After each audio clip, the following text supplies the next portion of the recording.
Hablando con científicos. Un programa de cienciaes.com para divulgar los avances de la ciencia contados por sus protagonistas. Con Ángel Rodríguez Lozano. Hoy os invitamos a escuchar En busca de la materia oscura. Hablamos con José Francisco Zurita.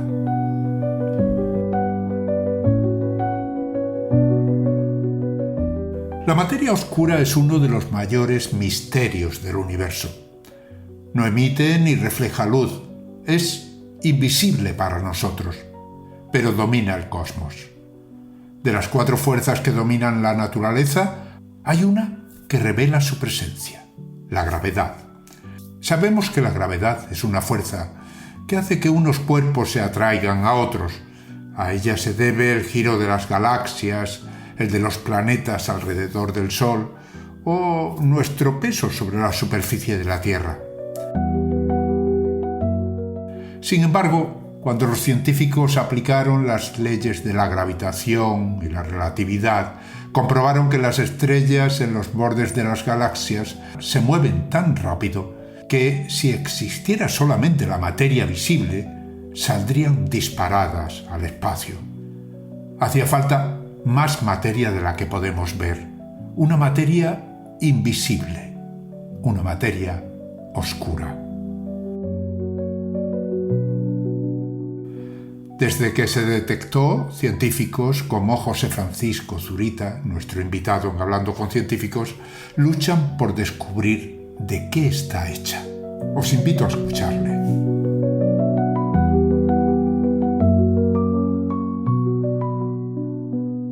Hablamos con José Francisco Zurita. Es investigador en el Instituto de Física Corpuscular, una institución que depende del Consejo Superior de Investigaciones Científicas y de la Universidad de Valencia. José ha publicado recientemente, junto a unos colegas, en la revista Physical Review Letters, lo que llaman un nuevo enfoque para detectar lo invisible, la materia oscura. José, un saludo en nombre de los oyentes de Hablando con Científicos. Muchas gracias por la invitación. Bueno, hablamos de materia oscura. Yo creo que podemos empezar por ahí, ¿no? ¿Qué es la materia oscura? Vale, bueno, la materia oscura creo que lo define bien el nombre, más allá de que en el imaginario popular uno lo suele vincular a Star Wars, Star Trek, ese tipo de cosas. En realidad es materia que no interactúa con la luz. Es materia de la cual hay una profunda evidencia a nivel cosmológico, porque en grandes escalas uno ve que la gravedad es una fuerza fuertísima, entonces uno ve, por ejemplo, que se forman planetas o cómo interactúan distintos objetos a nivel cosmológico y dice, bueno, aquí hay materia faltante. Y de hecho es 5 veces más abundante que la materia ordinaria. A nivel de física de partículas, nosotros los físicos de partículas, donde la gravedad en vez de ser la reina es la fuerza más insignificante que tenemos, nos interesan 3 tipos de interacciones. Las interacciones fuertes, las interacciones electromagnéticas y la fuerza débil. O sea que tenemos lo que podríamos llamar 2 dominios de actuación. Uno es lo inmensamente grande, el universo, los planetas, las galaxias y demás, y ahí gobierna la gravedad. Pero vosotros, los físicos de partículas, miráis a lo más pequeño, a los átomos, a los componentes íntimos de los átomos, a los protones, neutrones, quarks. Y ahí, si mis recuerdos de cuando estudié física no me fallan, operan 3 fuerzas. Una es la fuerza o la interacción fuerte, que es la que mantiene unidos los protones y los neutrones en el núcleo de los átomos.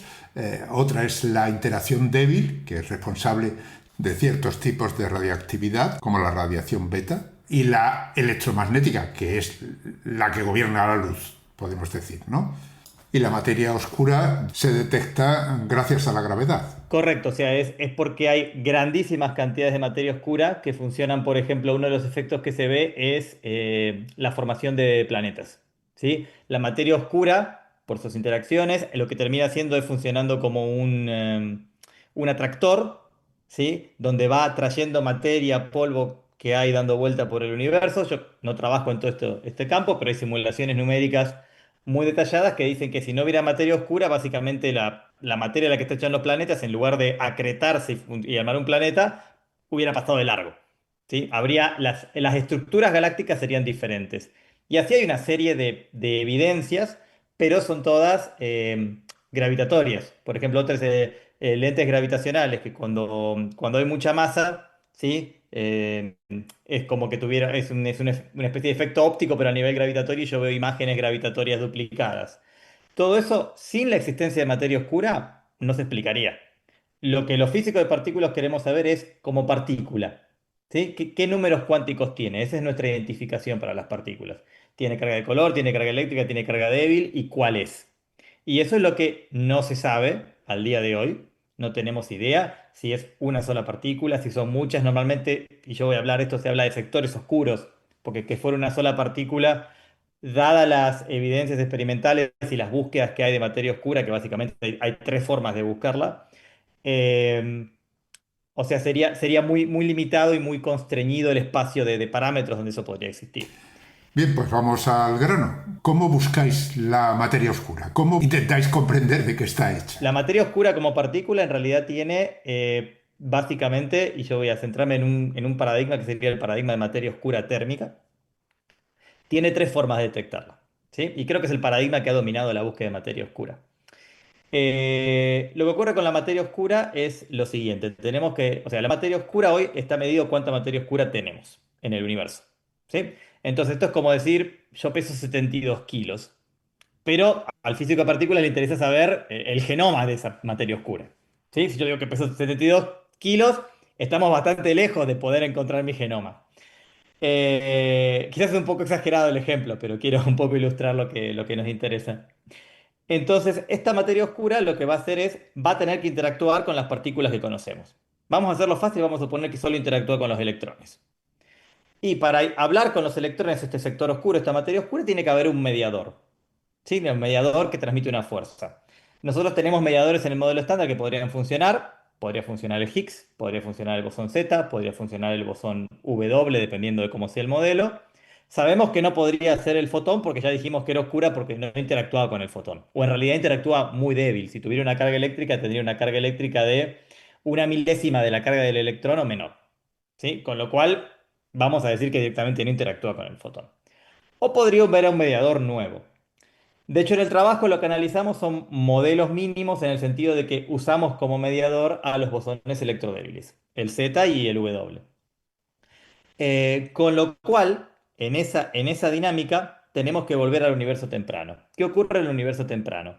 Hay mucha temperatura. Entonces, dos electrones, porque ahora mi modelo solo habla con electrones, la materia oscura, se encuentran, hablan con un bosón Z y ese bosón Z genera dos partículas de materia oscura. Esa reacción directa, dos electrones haciendo un Z que va a materia oscura, es lo que uno buscaría, por ejemplo, en un colisionador como el LHC. Ahora, en el universo temprano hay tanta temperatura, tanta energía, que puede pasar la reacción inversa. Dos partículas de materia oscura se encuentran y se aniquilan de vuelta en un par de electrón-positrón. Y esto va pasando. O sea que tenemos dos reacciones opuestas, digamos, ¿no? Por una parte, una reacción que es el encuentro de los dos electrones, o un electrón y un positrón, crea materia oscura, y por otro lado, dos partículas de materia oscura se encuentran y crean materia visible. Es decir, que tenemos ahí un juego en el que se va creando o va apareciendo, digamos, materia visible o materia invisible. Claro, y lo que puedo hacer es seguir los fotones en el universo temprano o la materia normal y decir, bueno, ahí está todo equilibrado. Pero ¿cómo genero un exceso de materia oscura? Bueno, la clave aquí, la clave del paradigma térmico, porque hay otros modelos para generar materia oscura, es que el universo se va a expandir y se va a enfriar. Al expandirse, lo que yo estoy bloqueando es la posibilidad de que dos partículas de materia oscura se encuentren y se aniquilen de vuelta a partículas del modelo O sea, estándar. habría menos densidad de partículas y como tal la probabilidad de que se encuentren es muy baja, ¿no? Exacto. Entonces ahí ya estoy inhibiendo la reacción de decaimiento de la materia oscura al modelo estándar. Pero si hay energía suficiente, dependiendo de la masa de la materia oscura, yo puedo seguir produciéndola porque todavía hay electrones dando vuelta. ¿Sí? Ahora, en algún momento la temperatura, que es la que va a dar la energía de la reacción, caerá por abajo de dos veces la masa de la materia oscura, porque normalmente uno la produce en pares, para que luego sea estable. Hay una simetría de estabilización que requiere que se produzca de a pares. Entonces, si mi temperatura baja por debajo de 2 veces la masa de la materia oscura, aunque los electrones se encuentren, no van a tener combustible suficiente, energía suficiente para producir dos partículas de materia oscura. Esa reacción queda vedada. Entonces, yo tenía una reacción que iba y volvía en el universo temprano, en frío expando y se me quedó frisada. De hecho, el término en inglés es freeze out. La materia oscura queda congelada. Ese es el paradigma O térmico. sea que entonces quedaría la materia oscura que se formó en los primeros momentos y no se formaría más, digamos. O sea, habría posibilidad, pero por un tema cuántico de que yo podría tener alguna fluctuación de energía. Siempre hay cuestiones exponenciales dando vuelta, pero en principio no tengo. A nivel clásico, no se formaría más. No se formaría más. O ¿Sí? sea, No. tendríamos esa que se formó en los momentos iniciales. De todas formas, esa Exacto. materia oscura, seguimos sin saber absolutamente nada de ella. O sea que todo esto es puramente teórico, lógicamente. Todo esto es puramente teórico, correcto. De todas formas, estás hablando de un proceso en el que se encuentran, digamos, dos electrones y a partir de ellos se genera materia oscura, ¿no? Es decir, es un proceso en el que los electrones los podemos ver, se pueden ver sus trayectorias en un acelerador, por lo tanto se pueden seguir. Pero en el momento que se encuentran y se genera esa materia oscura, esas trazas, digamos, llegaría a un punto en el que después de encontrarse desaparecerían porque ya no podemos ver los resultados. Sí, eso de hecho es lo que se busca en el LHC y es parte del proceso. O sea, pensando en estos dos procesos este proceso de que el electrón genere materia oscura y la materia oscura genere electrones, en realidad hay tres formas de buscarla según cómo fluye el tiempo dentro de ese diagrama. Lo que yo contaba, si los dos electrones se encuentran y generan materia oscura, eso es lo que yo haría en un colisionador. En el caso del LHC, en vez de electrones ponemos protones, entonces hay quarks que interaccionan, se encuentran y yo podría producir materia oscura. De hecho, podría tener una colisión donde pongo la energía, pongo los dos quarks y genero dos partículas invisibles. Pero Claro, todavía pero hay ahí un. el seguimiento sería localizar esas dos partículas hasta que se encuentran y a partir de ahí ya no se puede seguir nada. Claro, pero sería un evento muy raro porque yo introduciría energía y luego no vería nada, absolutamente nada. Ahora, lo que sí ocurre. Claro, y esa energía faltante, vamos a decir, eso se lo voy a atribuir a la materia oscura. ¿Sí? Ahora, no es solo que no hay nada en la colisión, porque normalmente estos quarks que andan dando vuelta van a radiar, va a haber alguna radiación extra, entonces va a haber algún tipo de radiación extra en el evento, pero va a haber energía faltante. En el caso del LHC, como junta protones, que vienen todos en unos racimos de a 40, que se juntan con otros de a 40, uno no puede localizar bien la colisión a lo largo del eje, en la dirección longitudinal, lo que nosotros los físicos llamamos de eje Z, por una cuestión histórica, pero sí que podemos ver el plano transverso. Yo en el plano transverso empiezo sin energía y entonces yo puedo buscar el balance de energía en el plano transverso. O Y sea que encontrar tenemos energía faltante. o sea, tenemos dos grupos de protones que llegan, chocan, lógicamente se van moviendo en direcciones, digamos, en la misma dirección, pero en sentido contrario, chocan y en el momento de chocar, claro, aparecen ahí cosas en todas las direcciones, incluida la dirección perpendicular que antes no existía, ¿no? Exacto. Y yo lo que quiero ver es la aguja en el pajar, es porque la mayor parte de los procesos que tenemos, si no generan nada invisible, vamos a ver un balance de energía. Dentro del error experimental vamos a ver la energía balanceada. Si no lo vemos, eso va a ser una evidencia de materia oscura.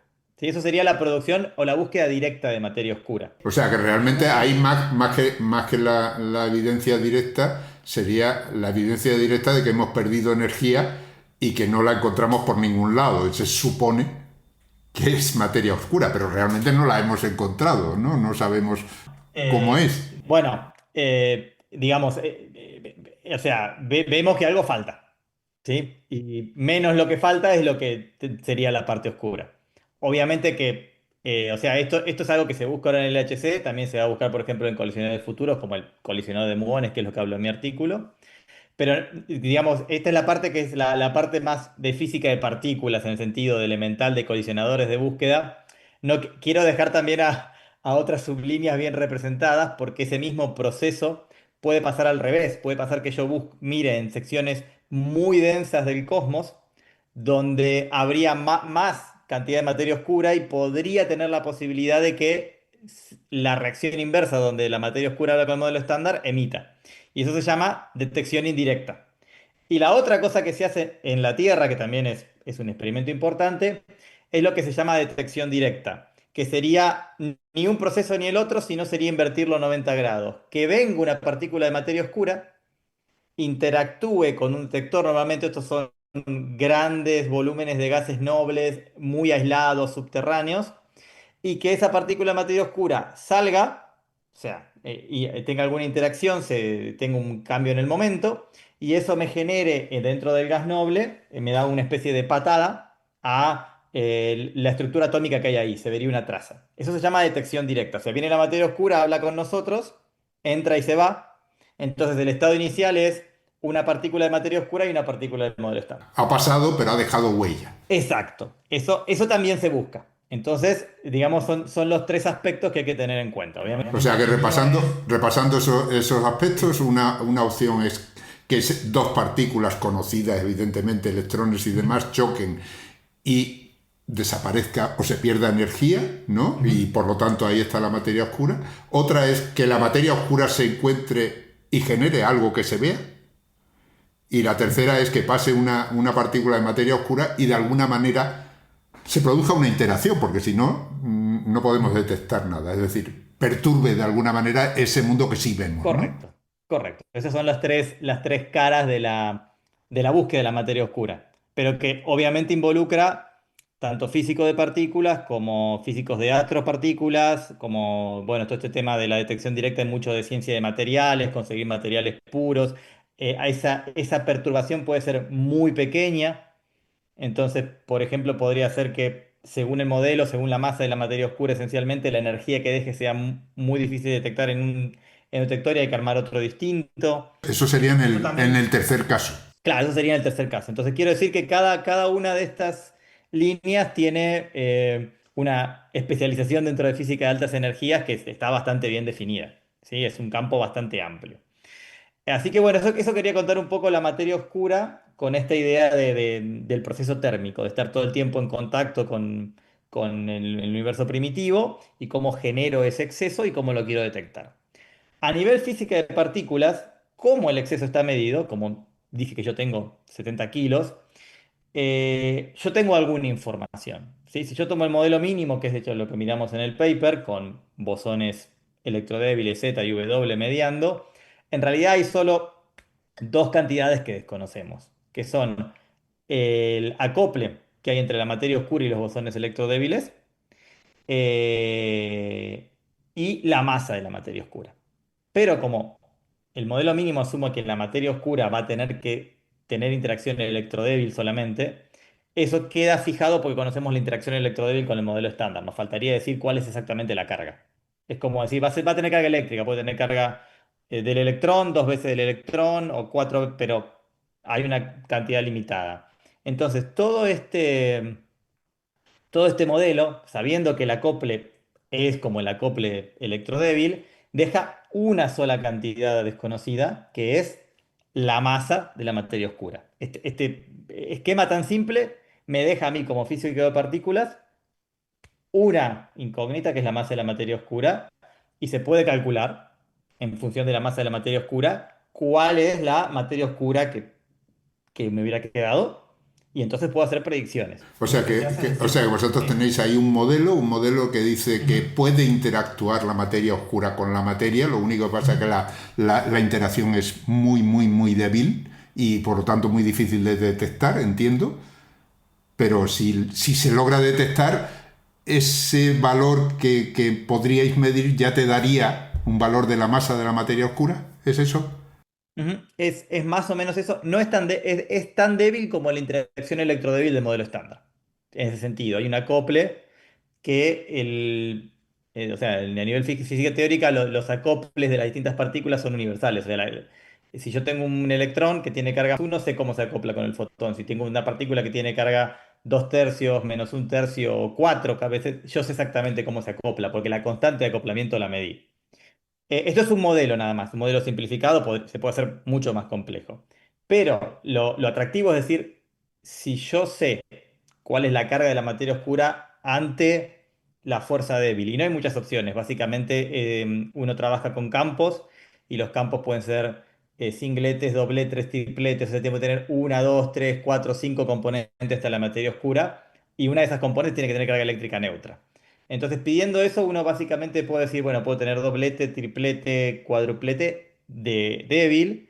Y según el modelo que uno elige, uno va a decir, bueno, la masa de la materia oscura que yo obtendría si toda la materia oscura correspondiera a esta partícula. La materia oscura podría estar compuesta de 20 cosas, pero si fuera solo una, ¿sí? Y fuera, por ejemplo, un doblete, que es lo que por cuestiones históricas de temas supersimétricos, porque aparece en supersimetría, se llama pure Higgsino, que es lo que miramos, por ejemplo, en el paper, esta partícula tendría que pesar 1100 gigaelectronvolt, 1,1 teraelectronvolt.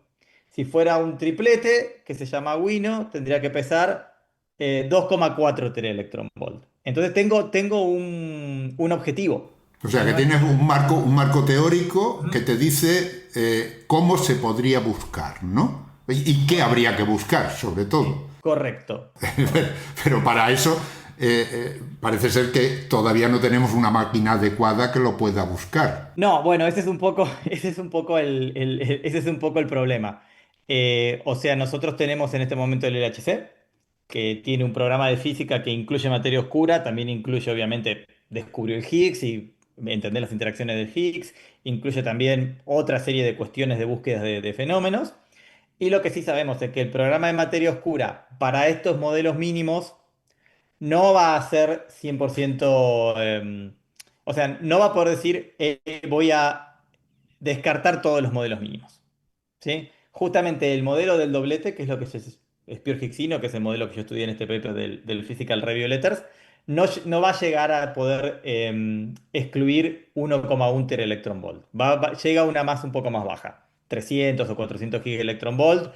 También, obviamente, los físicos experimentales son muy ingeniosos a nivel de mejorar sus técnicas de análisis, hacerlos, pero de todas formas, esto es un tema pura y exclusivamente de tasa de producción. No tengo suficiente tasa de producción de un doblete electrodébil con masa de 1,1 teraelectronvolt en el LHC. No lo voy a tener, lamentablemente. O sea que la probabilidad de tener ahí una traza, digamos, que revelara eso que estás diciendo es muy baja, ¿no? O sea que No es posible. Con esa instalación no llegamos a demostrar nada. O sea, para este modelo, para siempre dentro de mi muñeca rusa, ¿no? Pero bueno, eso sí que motiva y encontrar esto, porque estos modelos térmicos son mínimos, son atractivos, la explicación al mecanismo de la conexión con el universo temprano es muy sencilla, y eso también a los físicos las cosas sencillas nos gustan, nos atraen, ¿sí? De alguna forma nosotros encontramos la belleza en la simplicidad, pero es algo que motiva mucho, ¿no? Entonces, claro, por supuesto que yo también durante mi carrera he trabajado mucho en decir, bueno, la próxima generación de colisionadores. ¿Sí? ¿Qué podrían hacer? Podrían detectar este Higgsino de 1,1 TeV que sabemos que está fuera de lo que puede ser el LHC. Y bueno, lo he estudiado en muchos colisionadores y esto nos lleva a este trabajo que lo miramos en uno de los colisionadores propuestos, que es el colisionador de muones. ¿Qué es un muón? Que no se nos pierda nadie. Bueno, a mí la primera vez que me explicaron lo que era un muón, me dijeron que era un primo del electrón. O sea, esencialmente es una partícula que tiene los números mismos cuánticos del electrón, pero tiene una masa que es unos 2000 veces más pesada. O sea, un electrón gordo. Un electrón gordo, exacto. Y de hecho, nosotros sabemos que la materia viene en lo que se llama tres familias, tres generaciones, si se quiere, y el muón sería la segunda generación del electrón. ¿Sí? Todas las demás partículas de masa que conocemos, protones, tendrán sus correspondientes primos dando vuelta. El muón es una partícula cargada. Con lo cual es fácil de acelerar, porque los aceleradores que tenemos son, que a lo largo de la historia son de electrones y positrones, o de protones, porque son partículas con carga eléctrica que uno las puede poner campos eléctricos y magnéticos y manipularlas, claro. Sí, de hecho eso es lo que se hace en el LHC, ¿no?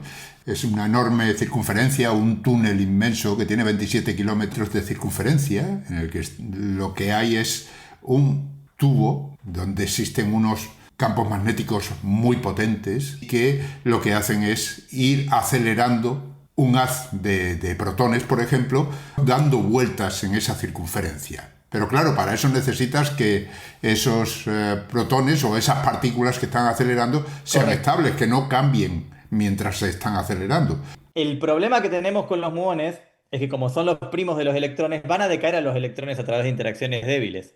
Entonces, el electrón es estable, el protón es estable, ¿sí? Entonces yo los puedo tener, los puedo guardar en una especie de botellas magnéticas que den vuelta y luego los colisiono cuando yo quiero. El muón me va a dar unos microsegundos para que yo encuentre un muón, tome un muón, tome otro muón, los haga colisionar, ¿sí? Los haga que se encuentren en el punto que yo quiero. Eso es todavía un desafío tecnológico. Claro, porque si el muón cambia, ya no tenemos el choque que queríamos. Correcto. Porque la vida del muón, hasta que cambia, es muy corta. Es muy corta, pero como luego se va a acelerar, va a ser relativista, va a vivir un poquito más pero el punto es que es un desafío tecnológico.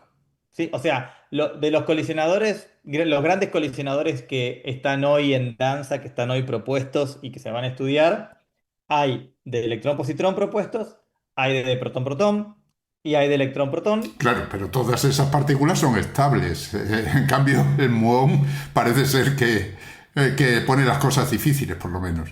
Claro, pero el de muones requiere un desafío tecnológico. ¿Sí? En este momento no está, pero sí que sabemos que tenemos que invertir en aceleradores. Bien, o sea que eso no lo tenemos, hay que construir un acelerador de esas características y eso plantea unos retos muy interesantes. Vamos a dejarlo aquí, vamos a tomarnos un pequeño descanso y volvemos enseguida para ampliar estos conceptos.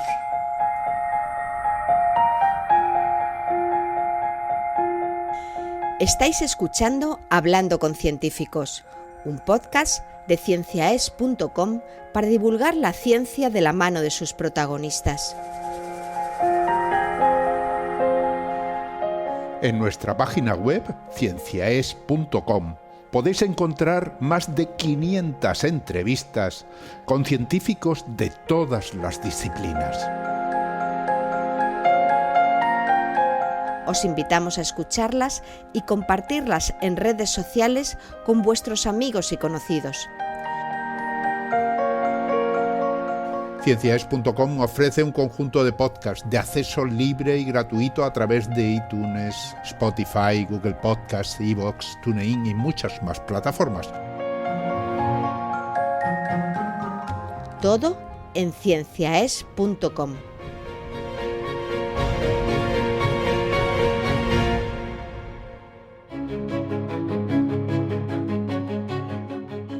Continuamos hablando con José Francisco Zurita, es investigador en el Instituto de Física Corpuscular, una institución que depende del Consejo Superior de Investigaciones Científicas y de la Universidad de Valencia.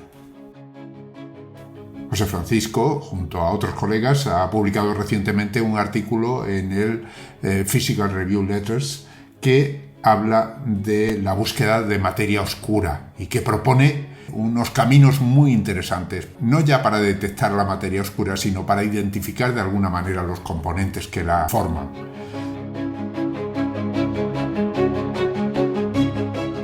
José, hablabas de una propuesta que hacéis que es un colisionador de muones.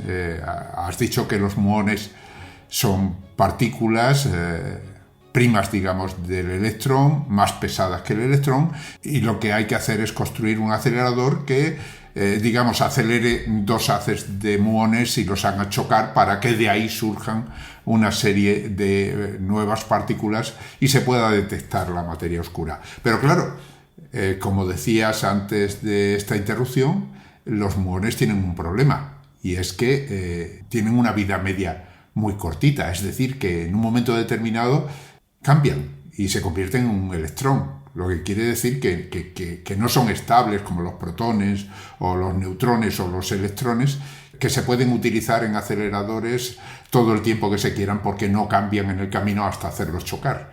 Eso plantea un reto muy interesante, ¿no? Lo interesante es que es algo que no se hizo nunca. Es una idea vieja, de hecho, va hacia la década del 90. Ya se había hablado en Estados Unidos de pensar en esto. Había una serie de problemas tecnológicos y yo creo que habrá una cosa de unos 5 años, ¿no? Coincidente un poco con la época de la pandemia. Lo que ocurrió justamente en la época de la pandemia a nivel física de partículas es que tocó lo que se conoce en Estados Unidos y en el campo de física de partículas como el proceso SNOWMAS. ¿Qué es esto? Bueno, en realidad la ciencia es una construcción social, o sea, yo puedo venir con una idea u otra, pero somos una comunidad científica. Tanto Norteamérica como Europa tienen procesos de estrategización de lo que vamos a hacer. ¿Sí? Son consultas a la comunidad, cada uno viene con sus ideas, sus modelos, propone cosas.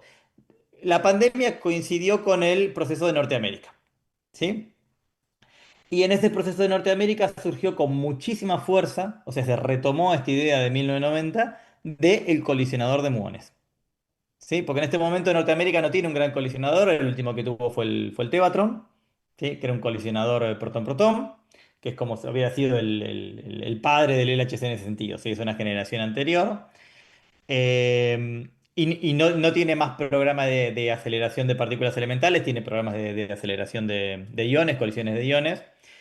Y la comunidad norteamericana adoptó mucho esto y se lanzó con muchísimo entusiasmo a retomar el proyecto y ver tanto las posibilidades tecnológicas de hacer esto como también la parte que me toca a mí, que es proponer modelos que no puedan ser testeados en el LHC y que quizás sea más difícil otro colisionador y ver si el colisionador de muones nos da algo extra.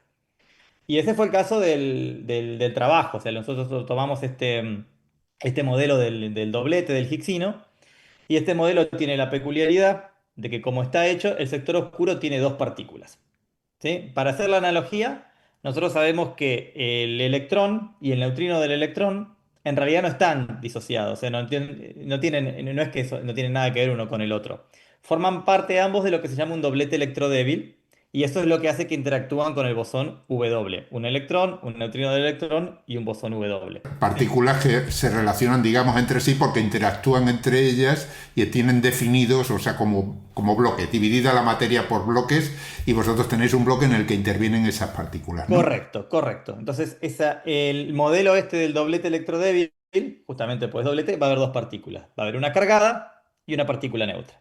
Y además, por lo que uno puede ver, es que como vienen en ese doblete, las masas no son arbitrarias. ¿Sí? O sea, la diferencia de masas entre la partícula cargada y la partícula neutra es algo que uno se puede calcular. Y es de los órdenes de unos 300 megaelectronvolt, más o menos, vamos a decir, que es 0,3 gigaelectronvolt, que es 3 por 10 a la menos 4 teraelectronvolt. Y yo estaba diciendo que la masa que yo necesito para obtener esa abundancia de materia oscura es 1,1 teraelectronvolt. Entonces tengo dos partículas, una cargada y una neutra, ¿sí? Que están separadas de 1100 gigaelectronvolt, que están separadas en masa por 0,3. ¿Sí? Es un espectro comprimido. ¿Sí? ¿Sí? Bueno, Es bueno, un espectro no sé si se comprimido. entiende muy bien eso, pero bueno, partimos de la base de que son partículas de distinta masa, ¿no? Sí, pero muy, muy cercanas, muy, muy cercanas. No es la misma, pero es muy parecida. ¿Sí? Menos que 1% de diferencia de masa relativa. La clave de todo esto es que son partículas que se parecen muchísimo, aunque no sean exactamente iguales, Sí, ¿no? sí, Pero que sí. la Es como diferencia es muy pequeña en masa. correcto. Es como dos personas que difieran en 10 gramos. ¿Sí? Pensémoslo así. Ahora, ¿qué es lo que va a pasar a nivel partícula? La partícula más pesada, que es la partícula cargada, va a decaer en la partícula más liviana, que es la neutra, que es nuestro candidato a materia oscura. Y va a O emitir. sea que va a decaer, quiere decir que de alguna manera va a emitir algo y va a perder esa diferencia de energía entre una y otra, ¿no? Y va a quedar como la segunda. Correcto, Se va a convertir en la segunda. correcto. Pero lo que puede emitir es algo muy liviano, cargado. Normalmente es un pión. Los piones son estados ligados que hay en el modelo estándar que tienen unos 100 megaelectronvolt. Y yo tenía 300 de energía. O sea, me voy a producir un pión y me voy a cargado, que lo voy a poder ver, y luego voy a producir la materia oscura. Ah, o sea que tenemos Entonces, ahí una posibilidad de detectar el pión, pero aunque no detectemos la materia oscura. correcto. Ahora, ¿qué es lo que pasa? Dentro de el LHC, por ejemplo, este pión es, no quiero decir prácticamente indetectable, porque luego vienen mis colegas y hacen una estrategia que lo encuentran, pero es increíblemente difícil. ¿Sí? eso es una traza, se llama una traza suave, por eso está el nombre soft tracks en el artículo. Claro, o sea que cuando se ven las trazas del LHC, lo que se ve es una fotografía con un montón de líneas de distinto tamaño, que tienen unas se curvan, otras no, en función de la carga, en fin, hay una serie de cosas, ve uno un mare magnum de trazas, ¿no? Y tú dices que ahí en medio de todo ese follón podría aparecer una muy pequeñita, muy finita y por lo tanto muy difícil de ver dentro de ese folio, ¿no? Correcto. En cambio, y esto ocurre así porque en el LHC, como conté antes, vengo con una bolsa de 40 protones contra una bolsa de 40 protones y los choco. Entonces van a aparecer las trazas de todo eso, ¿sí? Y eso genera un ruido, ¿sí? Que hace que, como usted dijo, esto es un follón y no se va a poder ver. Pero en el colisionador de muones, en el hipotético colisionador de muones, el que vamos a construir, ese ruido no está, porque los muones son como los electrones y los colisionadores de electrones son sumamente limpios, o sea, no vamos a dar ese ruido de fondo, vamos a ver las trazas y tenemos la posibilidad de, aunque sea muy pequeño, ir y medir ese pión que salió. Entonces no vamos a buscar solo la energía faltante, sino que vamos a buscar la energía faltante más un pión suave. ¿Sí? Entonces, lo que fue este trabajo es decir, bueno, vamos a hacer la simulación de cómo se vería esta señal y con las capacidades que conocemos hoy o que tenemos hoy en mente que van a ser los detectores, porque todavía no están construidos, vamos a poder ver esta señal o no, del pión suave más energía faltante. Y la respuesta es sí. A nivel de la simulación que podemos hacer, lo vamos a poder ver y lo vamos a poder medir. Por eso ese artículo es tan impactante, por eso sale en PRL, que es una revista que publica exclusivamente cosas que sean de interés general y de hecho es una revista la cual es difícil publicar. En este caso, para mí fue la primera publicación en PRL, porque todo el mundo quiere publicar ahí, porque da muchísimo prestigio, pero o sea, tiene que ser algo que sea relevante para todos. Y para nosotros esto era importante porque era algo, una medición que el colisionador de muones podría hacer que sus rivales, para los cuales yo también he trabajado, si no es que sean rivales, pero sus competidores directos les costaría mucho, porque si yo digo, si yo no tengo el LHC, pero tengo el FCC-HH, que es el Future Circular Collider versión hadrón-hadrón, que va a ser un LHC gigantesco, que en principio esperamos que se construya en CERN, o sea, en ese voy a tener el mismo problema, voy a seguir teniendo un fondo, etc. Voy a tener que lidiar con el mismo problema de tener un menudo fondo, un menudo ruido ahí. En cambio, el de muones no lo va a tener.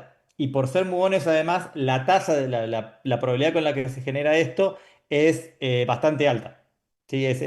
Los procesos que entran ahí en juego, que uno se los puede calcular, da una buena tasa de producción. Entonces, un poco el punto del artículo era esta señal tan específica de una traza muy pequeña que es este pión más una gran cantidad de energía faltante, la podemos ver completa en el Muon Collider. Y lo podemos detectar y lo podríamos medir y podríamos decir, aquí tenemos este modelo tan sencillo de materia oscura, lo tenemos. Y además, como podemos medir el pión, podemos ir, inclusive podríamos, esto no lo hicimos en el trabajo, lo tenemos siempre podríamos ir a intentar decir, voy a medir la masa de esa materia oscura. Porque tengo todos los productos de decaimiento. En el LHC, supongamos que yo lo pudiera ver, o en un colisionador de protones, yo voy a ver en realidad la partícula cargada que va viajando, emite el pión muy muy pequeño, no lo voy a ver, y se transforma en energía faltante. Esa señal de hecho se llama una traza evanescente, disappearing track es en inglés, y eso es lo que busca el LHC, porque no puede buscar ese pión extra. Pero si yo en el Muon Collider miro tanto la energía que falta como el pión, entonces voy a poder decir, puedo hacer una reconstrucción completa del evento. Tienes los muones, puedes seguirlos hasta que colisionan. En el momento de la colisión desaparece todo excepto esa pequeña traza y eso os permite a vosotros detectar la energía de la traza y por lo tanto la energía de las partículas que se crean, ¿no? Correcto. Aunque no se vea. Correcto, es exactamente eso. Pero se sabe exactamente, o sea, teóricamente, qué partícula es esa que falta, esa partícula de materia oscura. Sí, a ver, el modelo las relaciona. El modelo las relaciona. ¿Sí? Entonces, yo voy a poder ver en realidad tres cosas, pues es importante. No solo la partícula que decayó, y la partícula esta neutra, que es la materia oscura, que es así que lo único la voy a poder inferir porque falte, porque si es materia oscura no va a interactuar con nada más, se va a escapar.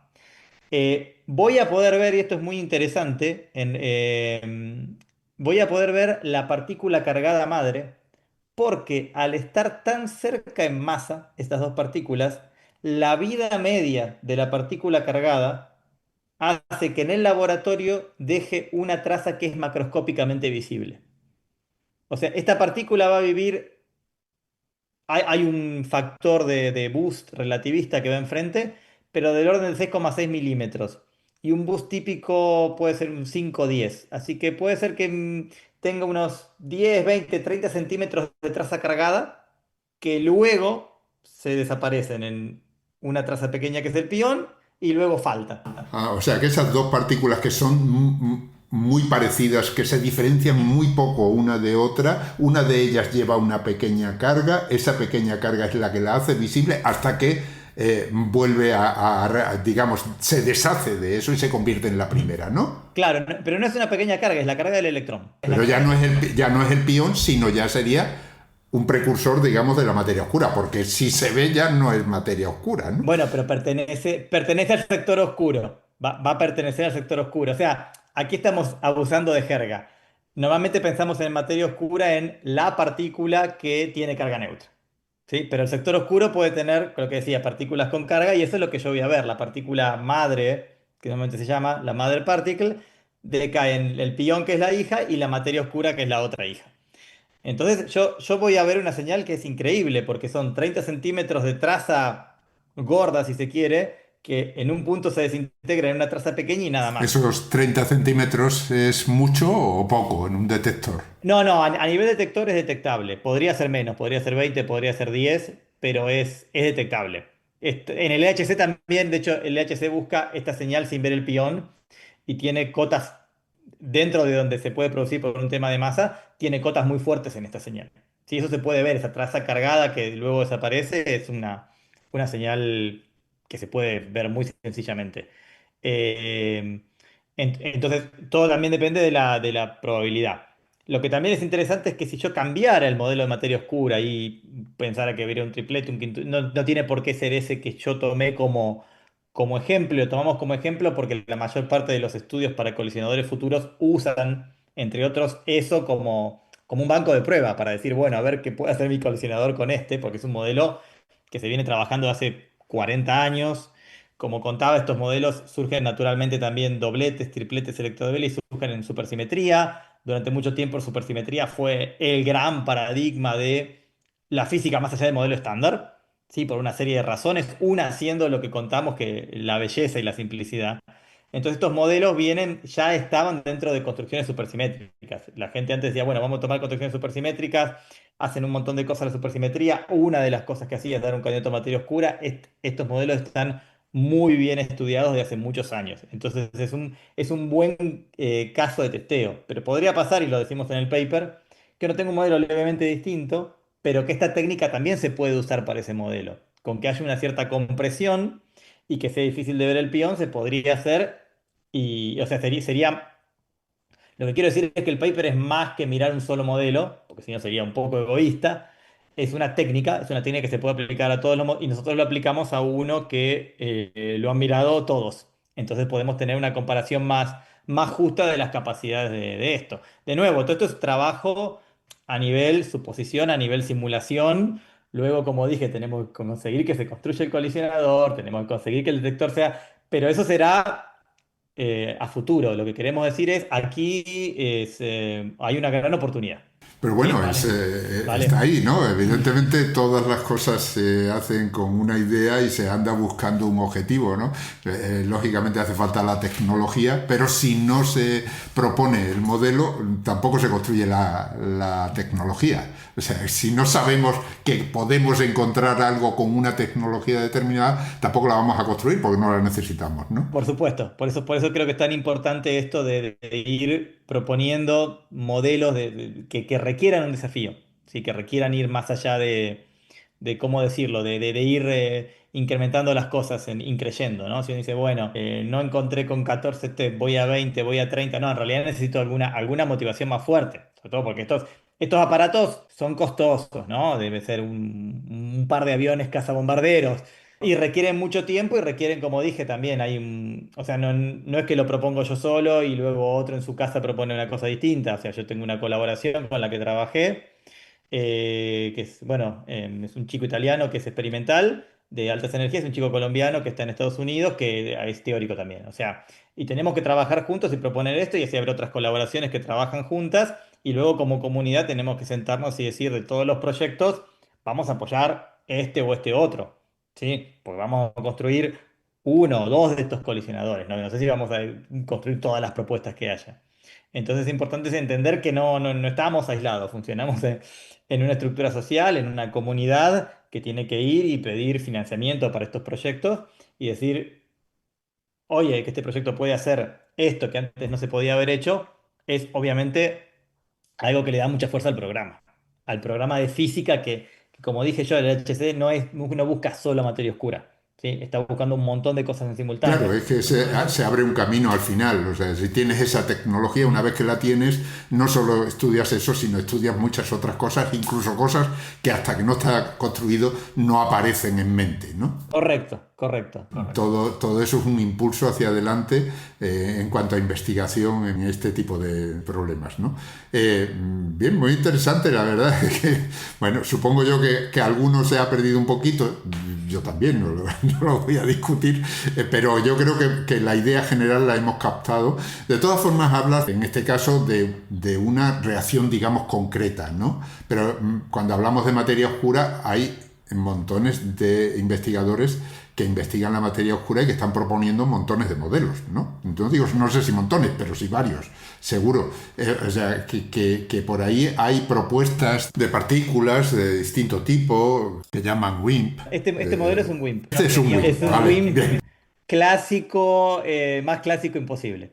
Y también hay modelos de materia oscura multicomponente, donde hay más de un candidato. Entonces, en ese sentido, el modelo que yo tomo es mínimo, puede ser parte de un modelo más grande y también puede ser que no. O sea, hay modelos, como decía, esto funciona todo, los WIMP funcionan dentro del paradigma térmico, ese paradigma tan interesante que todo el tiempo voy y vuelvo. Hay modelos en los cuales yo también he trabajado, por ejemplo, donde hay procesos no térmicos que generan la materia oscura, también dando lugar a señales en colisionadores muy interesantes. Uno podría, por ejemplo, empezar de cero en la materia oscura e irla generando de a poco, pero de forma no térmica. ¿Sí? Como barrar la mugre abajo de la alfombra. Uno mira, levanta la alfombra y encuentra que había toda la mugre. Bueno, eso, por ejemplo, sería el mecanismo de freeze-in, por ejemplo. Sería un ejemplo de proceso no térmico en el cual yo también he trabajado, pero hay una posibilidad de buscar más allá de este modelo mínimo de WIMP. Hay un montón de cuestiones. Esto se puede complicar tanto como uno quiera.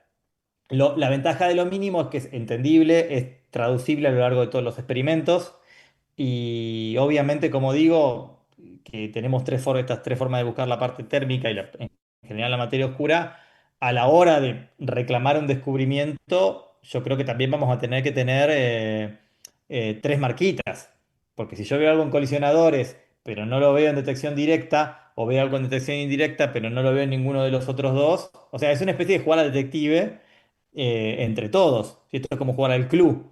Entonces, va a tener que ser una campaña, como digo, diversa en cuanto a las expertices de los físicos de partículas involucrados, de los físicos de altas energías en realidad, porque hay gente que hace astropartículas, cosmología. Pero sí que la ventaja de lo nuestro es que es un modelo mínimo y es sencillo. Muy bien, pues hablemos ahora del equipo con el que has trabajado. Cuéntame, ¿con quién has colaborado? ¿Qué personas han intervenido? Háblame de ello. Vale, sí, bueno, mis coautores en este artículo, uno es Federico Meloni, él trabaja en el laboratorio DESI en Hamburgo y él es físico experimental, está dentro del LHC en la colaboración Atlas, que es uno de los detectores del LHC.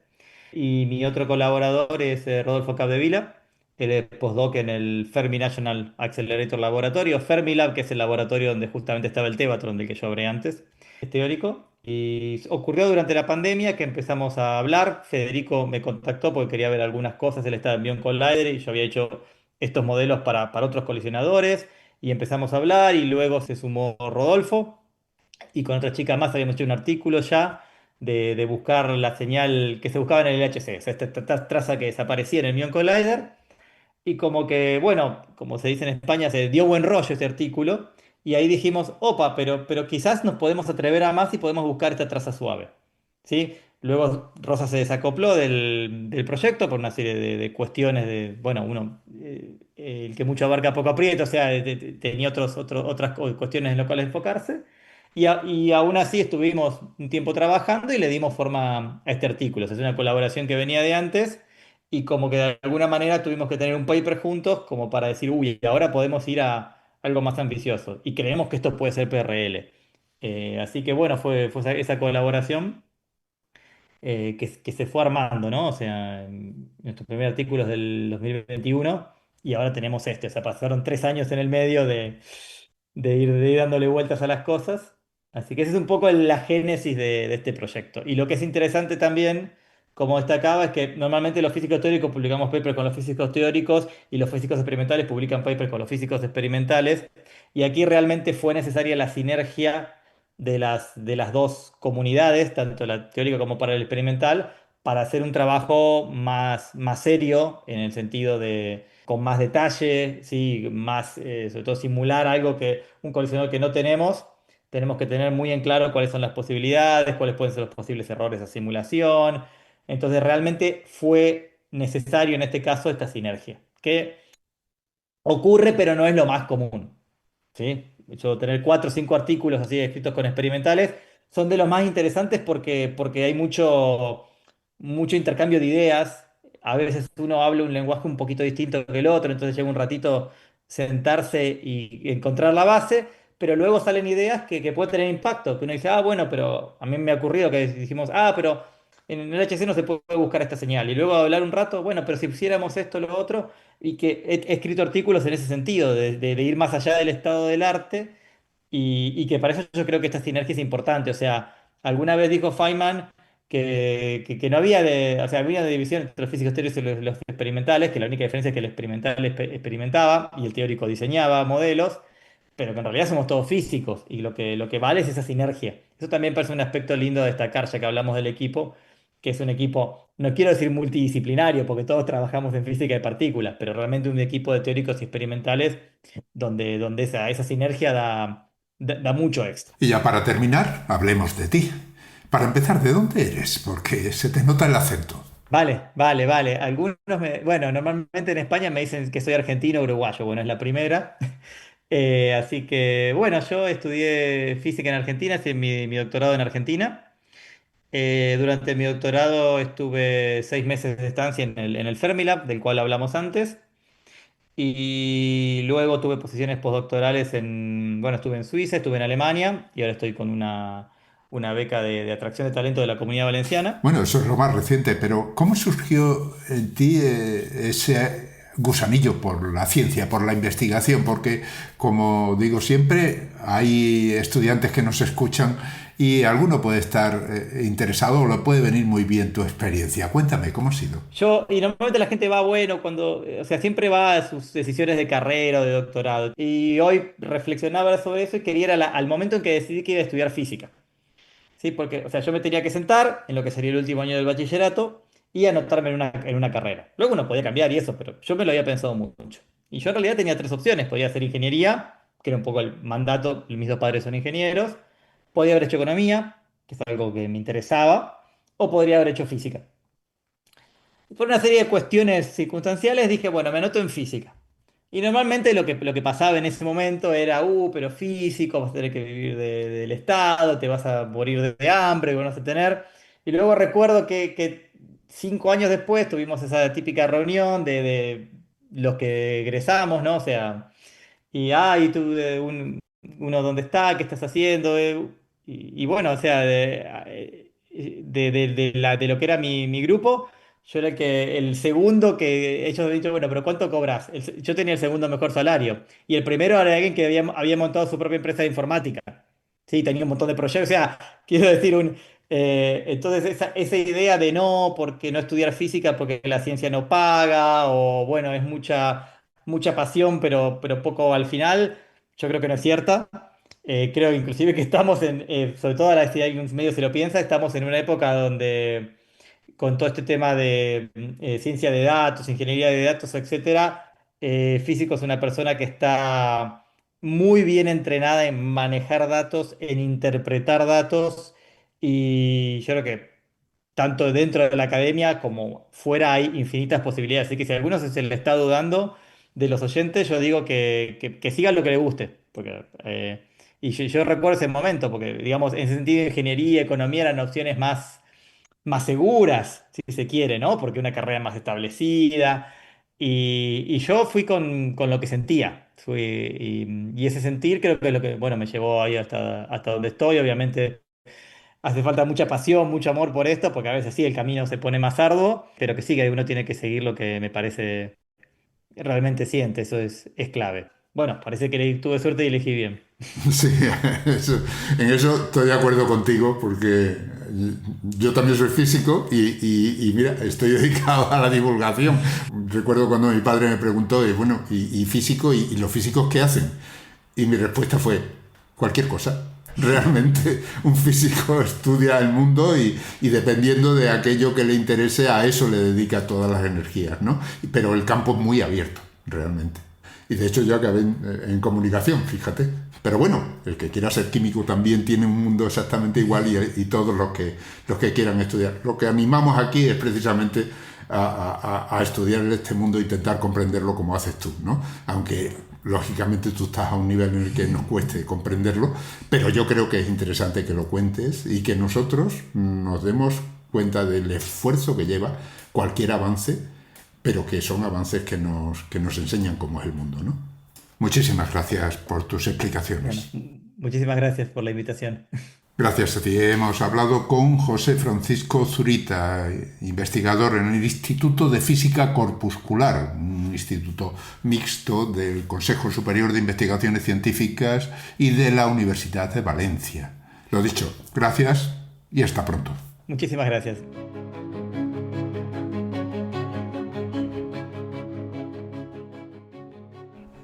Y como siempre, antes de despedirnos, tengo que recordaros que Hablando con Científicos y el resto de los podcasts de cienciaes.com son posibles gracias a vuestras donaciones. Es nuestra única fuente de ingresos. Así que, si escuchas nuestros programas, si te gustan y todavía no te has unido al grupo de mecenas, ánimo, únete. Visita cienciaes.com, pulsa el botón de donar y elige cualquiera de las opciones que ahí se ofrecen. Han escuchado ustedes Hablando con Científicos, con Ángel Rodríguez Lozano. Cienciaes.com. Ciencia para escuchar